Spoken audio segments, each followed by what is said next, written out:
There will be a lot of folks coming in and out during the day, so folks will try not to disturb you as they come in. You can ask him. You can ask him to mute.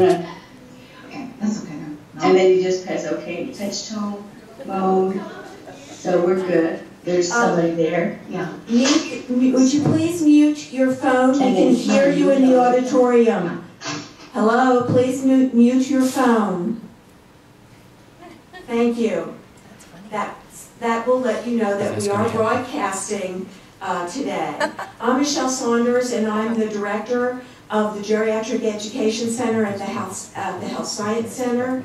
And on behalf of both the Health Science Center and the GREC at the VA here, I'd like to welcome you to our annual Summer Institute in Aging, and to remind you that you were all given, those of you who are here who are non-VA, you have 3 pieces of paper you need to fill out by the end of the day and turn in your non-VA registration. Those of you who are VA should have gone on to TMS and registered online.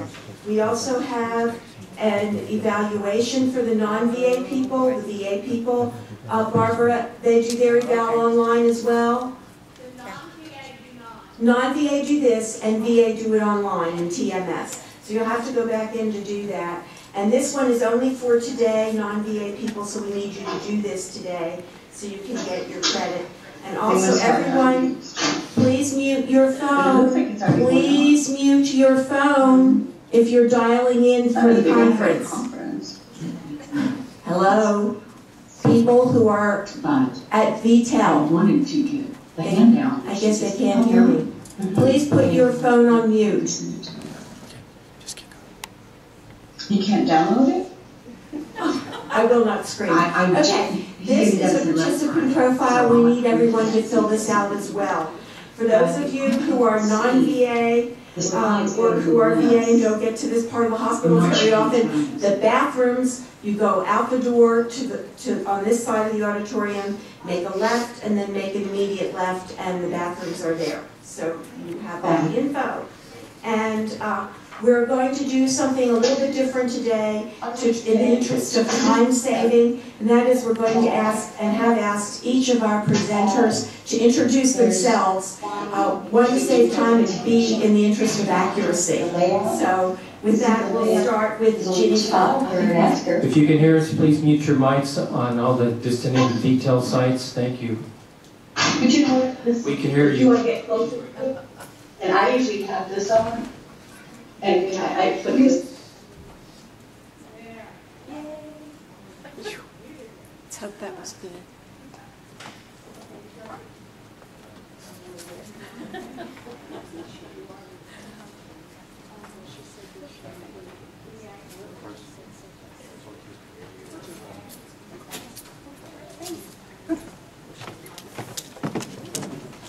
Hi, good morning. Hi. Is that on? Can you hear me? Uh-oh. I might have to use my loud voice. Can you hear me? Yes. Okay. Okay. Good morning. I'm really glad to be here with all of you, and I most definitely want to say thank you to Dr. Saunders and Joe and Mark and Barbara for all of the work that they put into for this conference. I'm jealous. I wish that I didn't have to go back to work because I feel like there are incredible speakers today, tomorrow, all through Friday, and I most definitely wish that I could hear from so many of those other speakers. My name is Jenny Funk, and I'm with the Alzheimer's Association. I have worked for the association for about 12 years. Prior to that, I worked in assisted living communities and nursing homes, and worked for years with people who have Alzheimer's disease and other dementias, and that's really where all of this got started for me. More recently, I feel like, how horribly ironic, but I feel like I'm now on this track myself as a family caregiver, and it has, without a doubt, become so much more personal, and it makes me 5 times as motivated, or 100 million times as motivated to do everything I possibly can, because now I understand when I talk with caregivers every day what they're going through. So my role this morning is to get things kicked off and just do a brief update on dementia and Alzheimer's, the most commonly asked questions that we get, and then to talk about diversity and what the Alzheimer's Association is doing to really address diversity and inclusiveness and make sure that we are keeping all of that in mind and doing everything that we can in all of our missions. So again, I'm really glad to be here with you this morning. I did bring a couple of copies of this PowerPoint presentation if anyone would like it. I also brought a basics brochure that has our phone number on it and just some other things that are right up here and my card. So if you want to come up when I'm finished, please do. Please take our materials. So in case you don't know, which it is unfortunate that every single day I come across people who are touched by Alzheimer's disease. And when I ask, do you know about the Alzheimer's Association, the nonprofit organization that exists to help families, most still don't. So the other reason that we really appreciate being able to speak at these conferences is to let you know about this nonprofit organization, who we are and what we do and how we can help. Whether it's you personally or people that you are in contact with through your work. There's really not anyone left who doesn't know someone who has dementia or Alzheimer's disease. So we are the world leader in research and support, and the association raises money not only to support all of our local chapters across the United States, but we raise money for research. And the Alzheimer's Association is the largest funder of Alzheimer's research, second only to the federal government. So that is a mainstay of what we do. But also, we help families, caregivers, professionals during every point of the disease process. Our office here in San Antonio opened in 1989, and we have an incredible woman who's still on staff with us who was there when it first opened. And she's helped families that have been dealing with this for over 20 years. So while it can be a short process for some, it can be pardon my language, hellishly long time. So we help throughout the entire process. Three-part mission of the association: to eliminate the disease through research, to provide and enhance care and support for all affected, again, whether it's for the person with the disease themselves, their caregiver, or professional caregivers, and then to reduce the risk of dementia through the promotion of brain health. We also often get asked, well, is there prevention yet? Well, no, we can't use the P word, but we're most certainly hoping that and working towards that in the future, because that's what we all need. Our vision is ultimately to create a world without Alzheimer's disease. And just a broad overview, most people, what happens when a lot of caregivers end up in our office or in our organization, it's because someone has sent them out the door and told them, excuse me, your loved one has dementia, and that's about all they get. And so there's still a lot of confusion between the difference between dementia and Alzheimer's, etc. So I just want to go over briefly. The definition is cognitive loss, which how many of us feel like we experience cognitive loss on it happens. We have good days and bad days. But dementia means that it's interfering with daily activities, that it's much more serious than a little bit of forgetfulness or where you lay down your keys. So that's how we define it. It's enough to interfere with daily functioning. And although the thought is still that it's just some memory loss. It's just all about your memories and you lose some of your memories. We know that it causes a change in every part of the brain, not just memory. It messes up language. That's how we all get along. We communicate with one another, and oftentimes one of the first warning signs of the disease is through communication. Sentences, a person with dementia will stop in the middle of a sentence, or they can't trace a conversation, they can't follow it, or they'll start repeating things over and over. So language sense of temperature gets messed up, touch, pain, the ability to describe pain, hearing, all of our thought process, those are affected. Navigation, and I'll talk about that more in a minute, but vision, the ability to judge distance, contrasting colors on the floor, balance, certainly in Parkinson's disease, which falls under the umbrella of dementia, that is one that gets very much affected. Behavior and judgment and reasoning and how we make our good decisions and our bad decisions all become affected with dementia.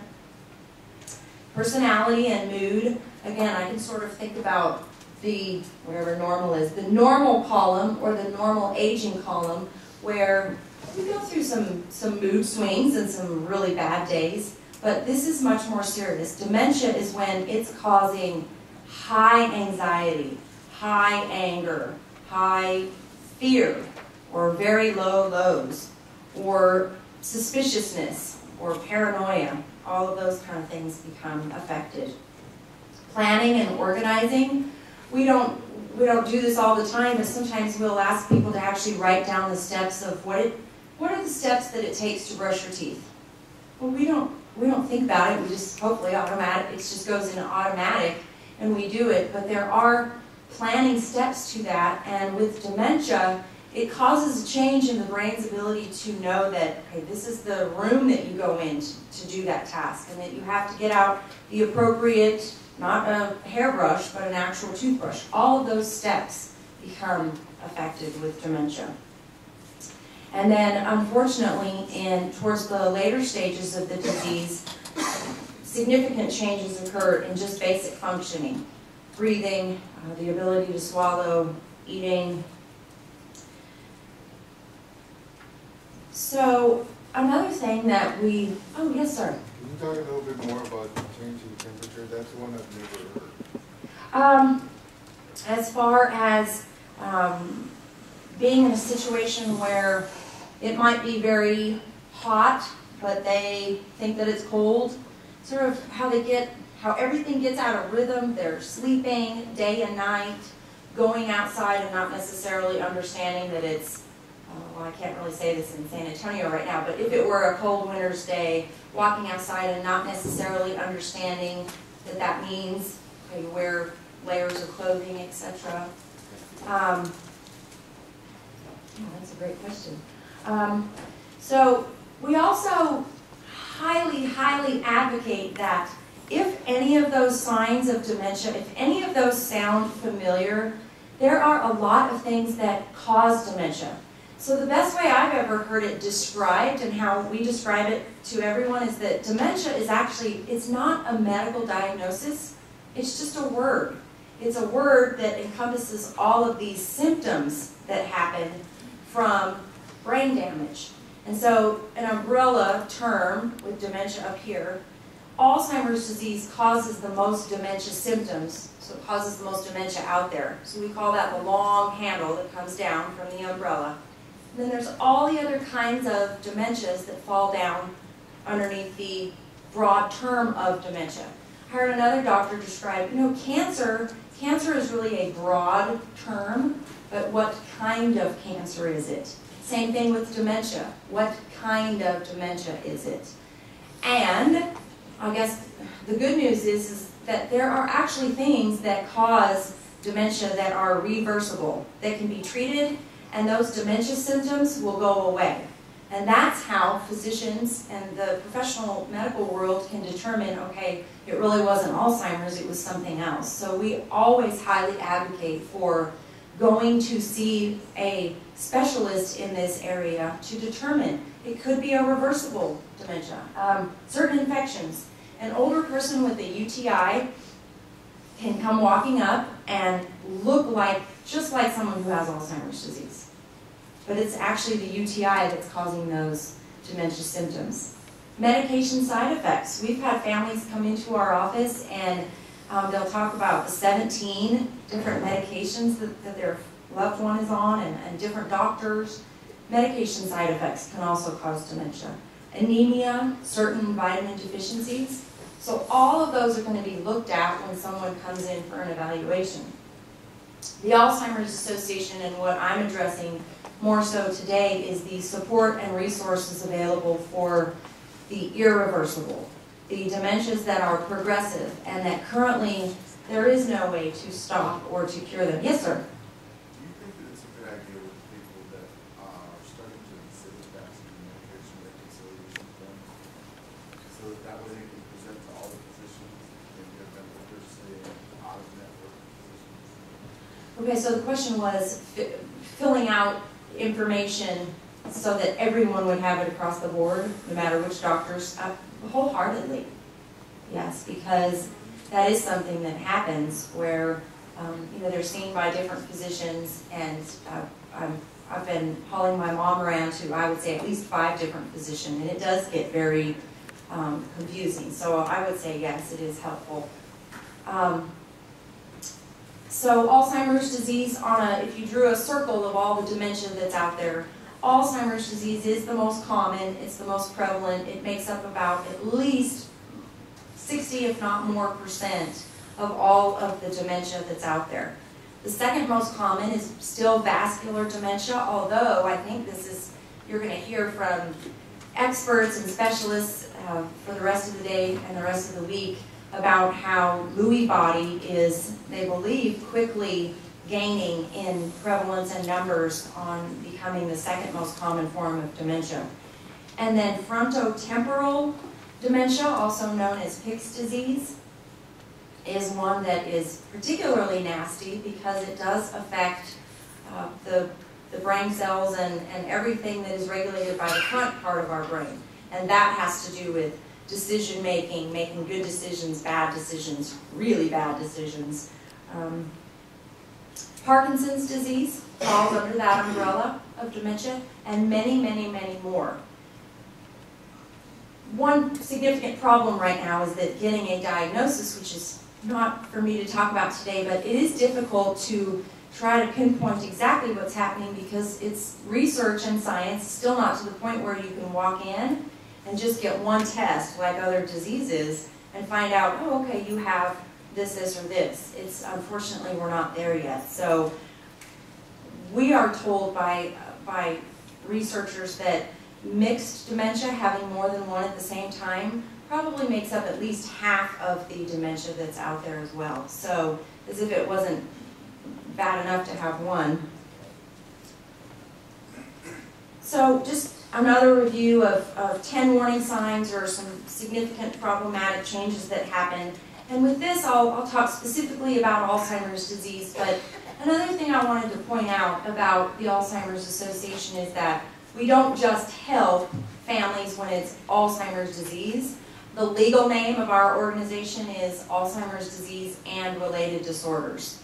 So yes, we have information about Lewy body and Pick's disease and Parkinson's, and we also have resources that we can share. There is excellent information in the community about Parkinson's and the help for that. So if someone comes in and that's the particular dementia that they need help with, we can help with resources for that as well.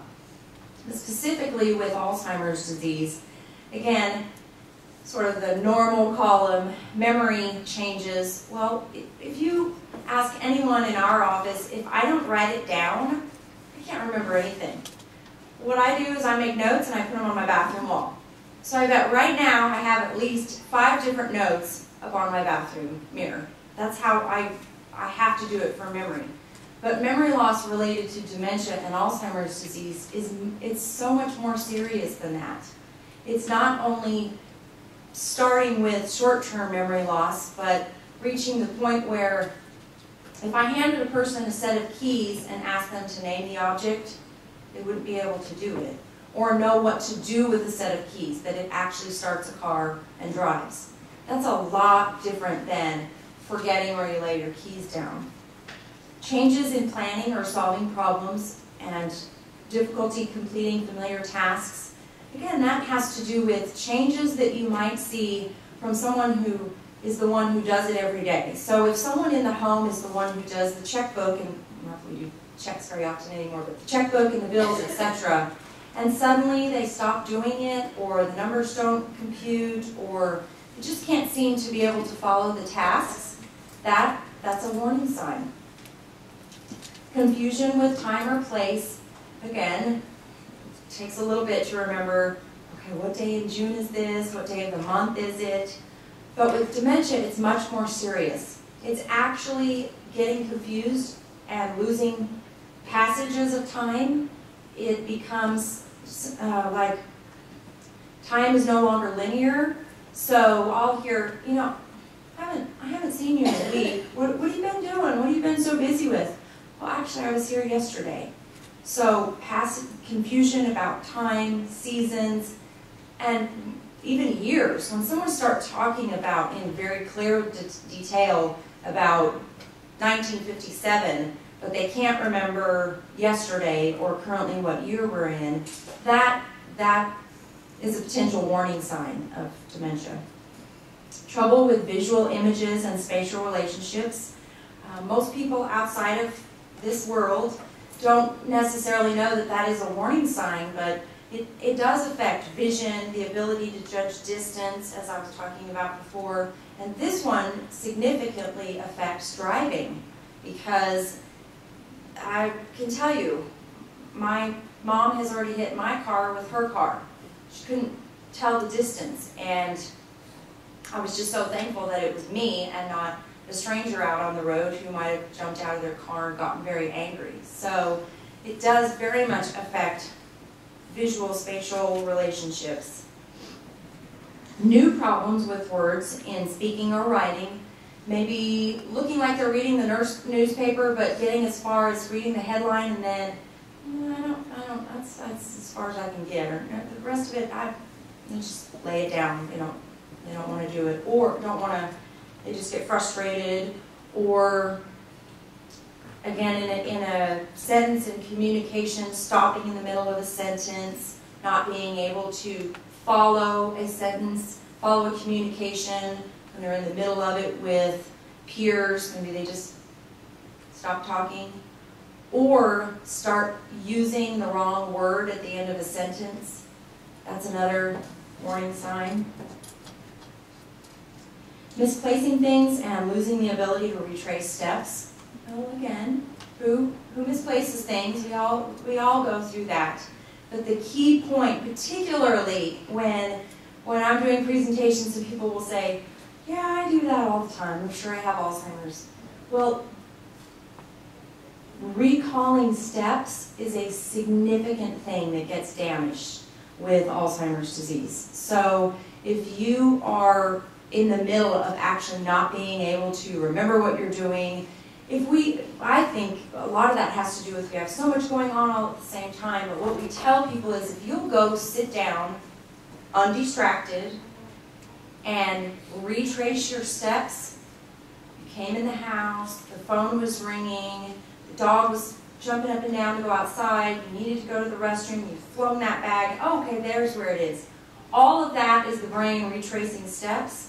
With Alzheimer's disease, that gets very much affected. They can no longer retrace those steps. So when people say, I'm kind of jokingly say, I'm worried, I think I have Alzheimer's. That's one of the first tests that you can do is, can you retrace your steps and think about what you had for breakfast yesterday?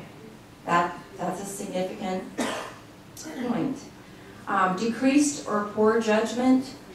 Again, Alzheimer's disease doesn't just destroy brain cells in the one part of the brain that holds our memories, but all of these things, including our ability to make good and bad judgments. So when you start seeing someone start to do things that they would have never done before. I mean, we have families who are just, they're so mortified by some of the actions that their loved ones do. And we try to explain to them, it's the disease that's doing that. They would have never done that otherwise, but it is affecting that part of the brain. Withdrawal from work or social activity, withdrawal from life. If you think about, if all the rest of those things are happening, particularly in the early stages, and I can feel it coming from other people, start to maybe treat me differently, then withdrawal can become significant. Also, and I feel like this at home too, that it's only when I'm around that things kind of seem to get aggravated and stirred and kicked up, but when I'm not there, it's quite possible that, you know, it's like not having someone point out to you that something is wrong. So just puttering around and doing the usual activities, not really, just kind of safe in their own environment, not wanting to go out of the home. And then changes in mood and personality.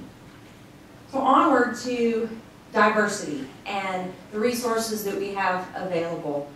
One of the things that MetLife Foundation is doing is launching a diversity outreach pilot program, and they are going to offer grants up to $10,000 to approximately 25 different chapters. The chapter that I'm in, the San Antonio and South Texas chapter, is most definitely applying for the grant.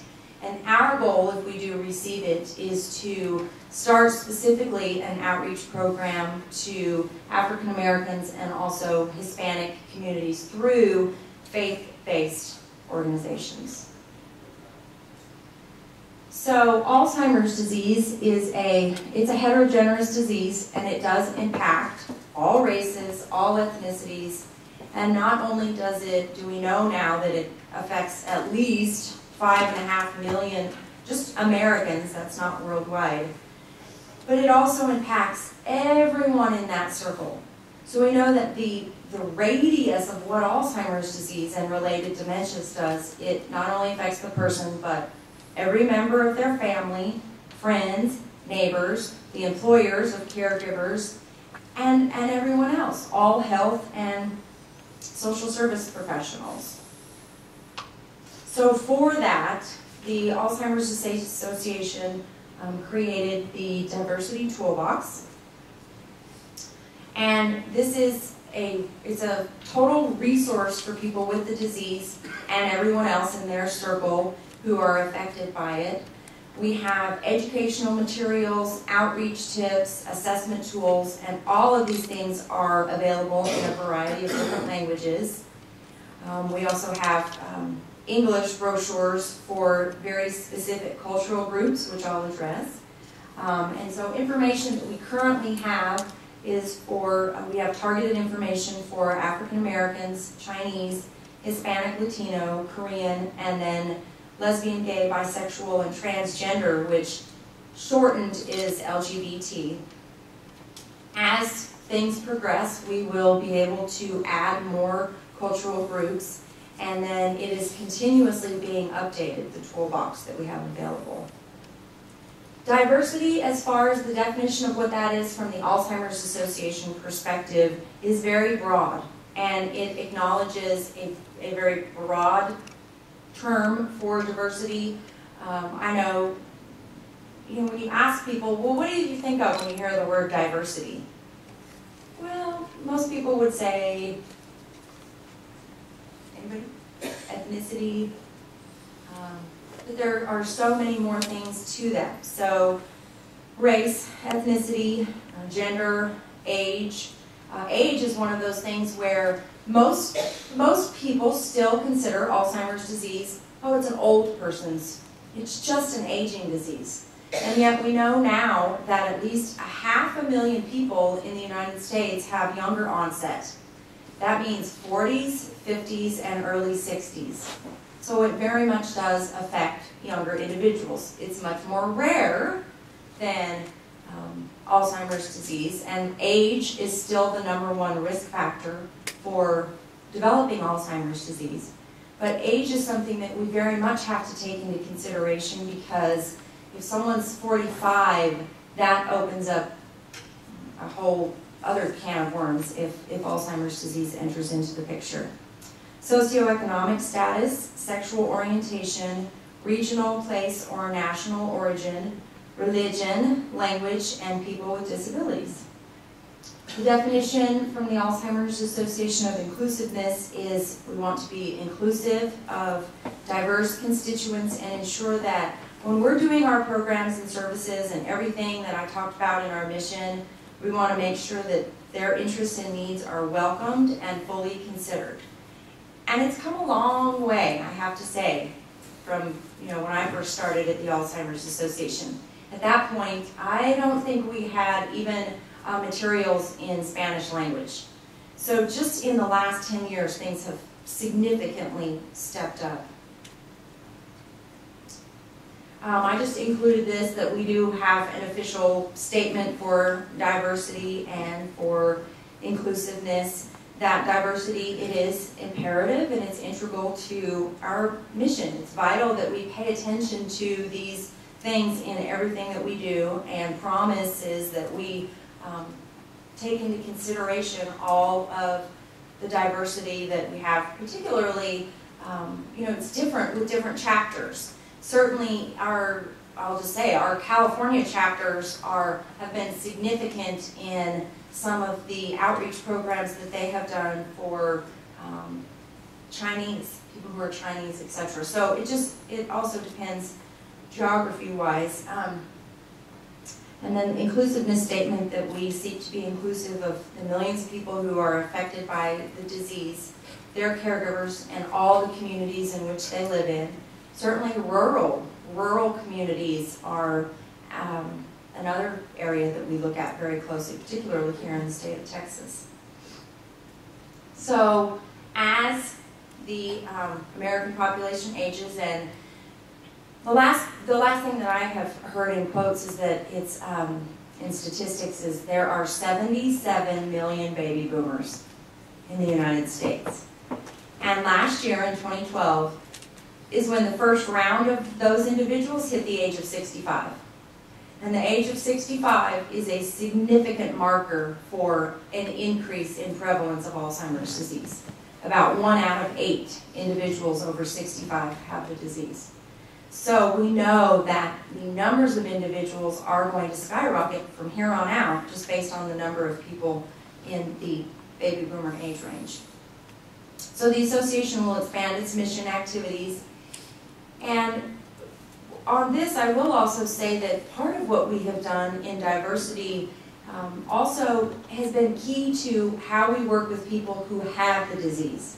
Because part of our initiative nationwide is to try to reach people much earlier in the stages of the disease, rather than by the time they come to us, their loved one's already in the middle stages and they've had a crisis and things are just all chaotic. We are trying to reach people sooner in the process and hopefully be able to get them into services sooner. Okay. Just very quickly, in fiscal year 2012 was actually the first year that we started collecting data very specifically based on all of the diversity groups that I listed before. So that was our goal in fiscal year 12, to really get a baseline to where when we do a program out in the community, whether it's a support group or giving a presentation on Know the 10 Signs, whatever we're doing, in the past we would ask maybe just some very general information about our constituents, but now we ask for a lot more information because we do want to get data and find out as much as we possibly can about the people that we're serving.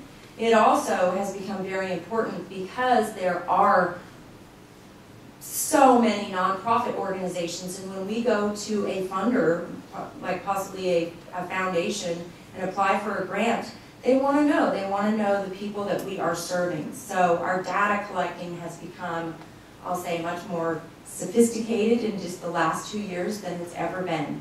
And although sometimes people will hesitate to share their information, we just encourage them to do so because it helps with everything.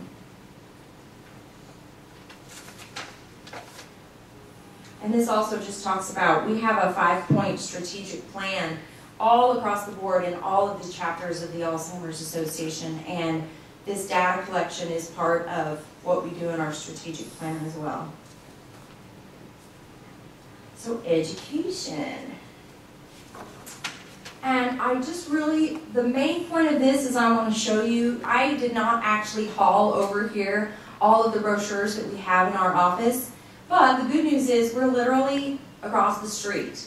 Our office in San Antonio is at 7400 Louis Pasteur, upstairs in Suite 200. And We have these brochures available. If not, we can get them. And these are resources that we want for everyone to have. So our educational materials. We have a lot of dementia-related topics for including our basics brochure, which just goes through a little bit of everything's in there, 10 warning signs, the different kinds of dementia, Alzheimer's, Lewy body, etc., the signs and symptoms of Alzheimer's disease, caregiving tips, and from the basics brochure, it goes on from there. We have legal, financial, a ton. We have a ton of brochures in our office. We now have, for the first time, LGBT brochures as part of our ongoing commitment to diversity, and that's what the front of those look like. And then Shop for the Cause is actually an internal tool that we have. It's like an internal website for the Alzheimer's Association. That's where we order all of our materials. Some are at no cost to chapters, some are at a cost. I hand out as much as possible unless someone comes in and says, okay, I want 300 of the teenage Alzheimer's disease brochure that addresses how to speak with children and teenagers about this disease. If someone asks for a major quantity, then we do ask for a donation. But otherwise, all of this is free to you. Okay, so Asian language websites, these are fairly new. 4 brand new sites are now available in Chinese, Japanese, Korean, and Vietnamese. And each site has within it dozens of pages of content and resources and culturally appropriate design. I'll be honest with you, have I seen these? I have not. I have never actually been asked, but I know, for example, our California chapter, they heavily utilize this. So for us, we're at the point of now getting the word out that these resources exist for anyone who's out there. We have an entire online portal now specifically for African American resources. We do our materials. You know, we have a walk in the fall, and it's usually, yes, quite warm. So one of the things that the association has now done is made fans that actually have 10 warning signs on them, and they can be ordered specifically picturing African Americans or Hispanic Latinos. They can be ordered very specifically for the group that you would like represented. And again, we do that through Shop for the Cause, just ask us. Chinese resources, we now have a Chinese online portal. The interactive brain tour that we've had in English for many years, it's a little CD, a little DVD that you can pop in. It's now available in Chinese. And there's also now a personal care brochure in Chinese. Hispanic resources, we have a lot of those in South Texas, and a lot of information that we hand out during Hispanic Heritage Month, September 15th through October 15th. We have our basics brochure, many of our brochures that are now available in Spanish. I would say in our chapter, in our office, we have the most of those. So we have the basics. We have we have a book called Grandpa, Is It Alzheimer's? We have that in Spanish. We have a lot of resources now in Spanish. The online portal, the interactive brain tour is available. Our educational programs, we have 2 people on staff who speak Spanish, and we do offer our Know the 10 Signs presentation as well as the basics and overview in Spanish. For a while, we tried to have a Spanish-speaking support group. We did not have. We finally stopped because we didn't have people coming. But if we do receive this grant, that's another area where we would like to try to at least reach out and offer that again, offering that support to families who are oftentimes, with isolation being one of the biggest key factors with this for caregivers who become so isolated, having a support group where you can actually talk with someone else who knows what you're going through is priceless. I can say for me, every day I go to work now, feels like my own little mini support group. It's incredibly helpful to be able to share frustrations or the things that I feel like, my gosh, I do this every day, and yet with my parents, it's hard. It's really hard. So again, being able to have these type of programs and services in different languages is now available, and I hope to be able to get that support group going soon again. Korean. There's now a Korean online portal, and the interactive brain tour is now available. And then other language resources. We have a helpline that is an 800 number. It's nationwide. It's 24/7. People can call at 2 a.m. and they do, because oftentimes with this, you know, things don't fall apart. It seems like from 9 to 5. They fall apart about 5:05. In our office, we can hear the phone clicks in, and what happens is our national office up in Chicago takes our helpline calls when our office is closed, and they have translation services of up to, I think it's 150 plus different languages, so that if someone calls in a different language, they will be able to use a translation service and get that helpline done in the language that they call in with. We have diversity videos that can be used, and we have a diverse speaker referral list that we can use, that we have available to us nationwide. So we have those as well. Conferences that our national office in particular has become very involved in, and understanding the importance of being involved in these different groups. Bless you. LULAC, the National Council of La Raza, National Hispanic Medical Association, the National Medical Association, and then it just goes on from there. So that has been very helpful in helping shape our toolbox. And then partnering organizations, the National Hispanic Medical Association, the National Medical Association, and then international resources. Alzheimer's disease is not just in America, it's worldwide. Worldwide numbers are staggering, and so we do also have resources outside of our country, particularly Alzheimer's Disease International. You hear about them more so in the month of September, because September is World Alzheimer's Month, where we highlight and statistics get shown. I got it. Breathe. Hello. I got it. I shut down the system. We can hear you. Please turn your mic off. Promise I'm almost done anyway. Please mute. We can hear you. So these resources are available internationally as well.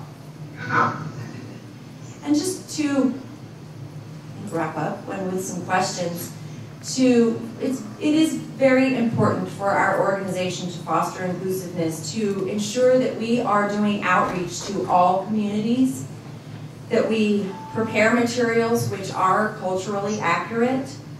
We have our sister chapter in El Paso. We have a lady on staff who they have actually recruited from the national office. She's been very instrumental in translating a lot of the information that we have into Spanish. So it very much comes from local people to make sure that we develop programs which support diverse communities, and make sure that programs include people of all ages, including children, that we just don't leave anyone out. And I will say, Alzheimer's disease in children is becoming, I won't say necessarily a hot topic, but it comes up more and more, families asking for help and support because they now have moved their loved one in with Alzheimer's or related dementia into the home. And the children are really struggling with understanding, some days not being remembered, or some of the behaviors that may happen, etc. So we do have, more so now than ever before, resources available for children. And at the Alzheimer's Association, the 24/7 helpline, I want to make sure that you all know that is available, not just for family caregivers, but for everyone in the room. If you have a question, if we get a question that I can't answer, which happens all the time, I call the helpline. because they go through so much training, they have so much information, and you're also going to be speaking with someone at the other end of the telephone who has a lot of experience with this, and a lot of times our helpline staff are also people who have been personally affected. And they give out tips, they give out resources, they listen to someone who maybe just needs to vent or just have someone to cry to. So that is, again, 24/7, 365 days a year.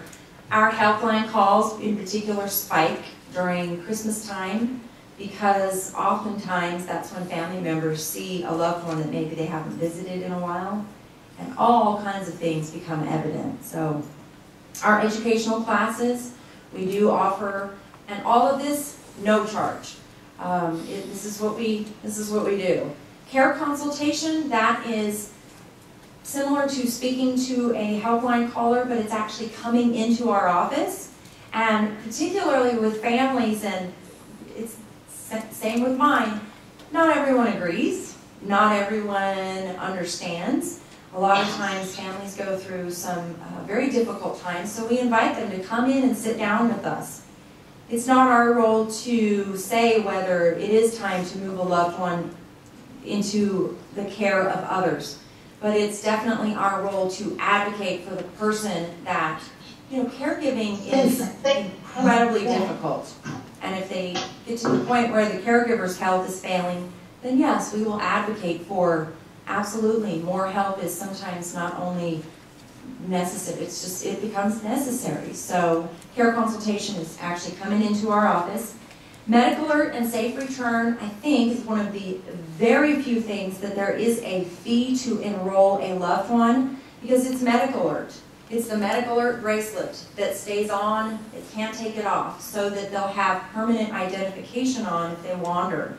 And at least there's a 70% likelihood that with an individual with Alzheimer's, at some point during the disease progression, they'll wander and get lost. So having that identification on, having their photo in a national database with all of their information is life-saving. We have support groups. We have a list of support groups in San Antonio and all of South Texas. Research and clinical trials. I did bring information on Trial Match. The Alzheimer's Association has a program where research studies now can all be dumped into one source so that individuals can go into it and find out if they might qualify for a research study. And the thing I love telling the community about research is, when we talk about supporting research or how important it is, I'm not talking about something off in Sweden. There's research here in San Antonio that gets funded through the Alzheimer's Association. There are doctors here locally, whether they're funded through us or another entity, who are very invested in finding treatments and a cure and prevention for this disease. And so it happens here. The problem is that locally and nationwide, there is a shortage of people who participate in clinical trials. So I always have to advocate for learn about clinical trials, learn about what's available, and you can do so through Trial Match. And I brought some of those brochures.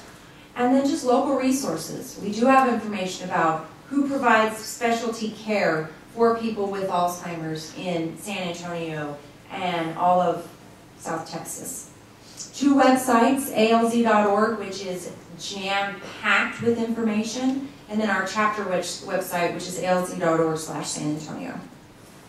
And I'm about up, unless anyone, can I answer any questions? Yes, ma'am. I just have a quick question. More of an observation. I found it interesting that you said you don't use the P word, prevention.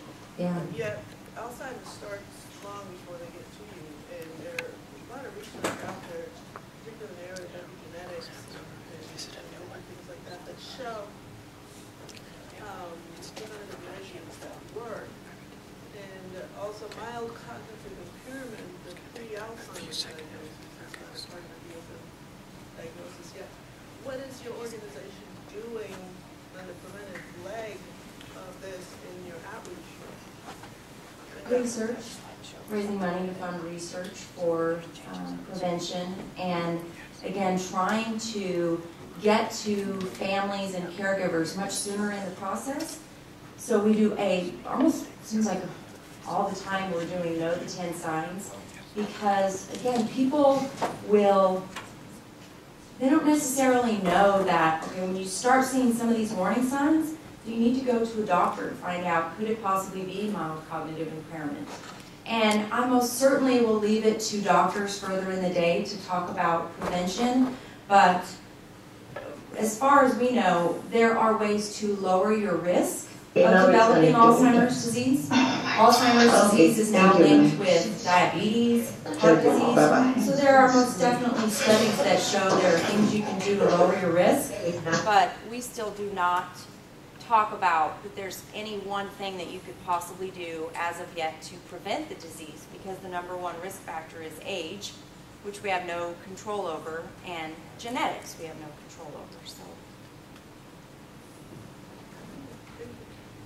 anybody else? I think my mic got cut off. Well, thank you. I really appreciate it, and please grab a brochure. You'll always have our phone number. Please keep